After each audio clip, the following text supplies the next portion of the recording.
Ofgem is to press ahead with proposals to introduce a price cap on prepayment meters. The energy industry regulator has set out ways in which the market could be improved for customers. Well, Will Hodson is a co-founder of The Big Deal, a company launched to encourage people to register to switch their energy company. Joins us from central London, as you see. Welcome to you. Ofgem really underlining a lot of what the Competition and Markets Authority had to say in a big report that was rather sort of hidden away, wasn't it, because it came the day after the Brexit vote.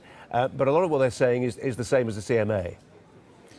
That's right. There's no great surprise in the report that we've seen today.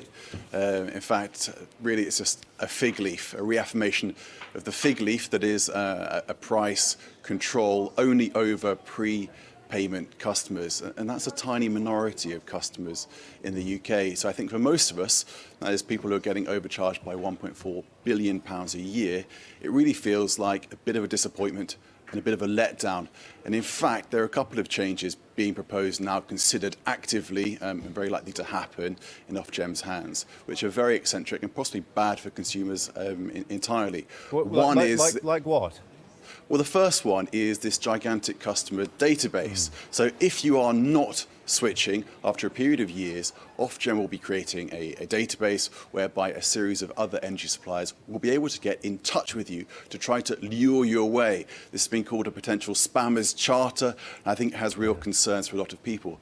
The second one is, and bear in mind, with all these voices in your ear saying you need to switch, the question is, who can you trust? So it makes it baffling. There's a second proposal here that they're going to do away with the requirement on comparison sites to give you an honest view of what the cheapest deal in the market is for you. It could well be the case that Ofgem say to comparison sites, you do not have to show the cheapest deal if those deals aren't paying you a commission. You see, it's interesting, isn't it? Because I looked at that database idea and thought, which is going to be piloted, I think, next year, isn't it? And thought, well, actually, if anything, that will become a sort of poacher's charter. You'll get rival companies trying to tout for the business that other companies are currently enjoying. You're saying it will actually end up being confusing. It'll actually see lots of spam coming through to people. And this is the problem, isn't it? You know, who do people trust? Ultimately, it's got to be something government-controlled, Ofgem perhaps, that points out where people need to go.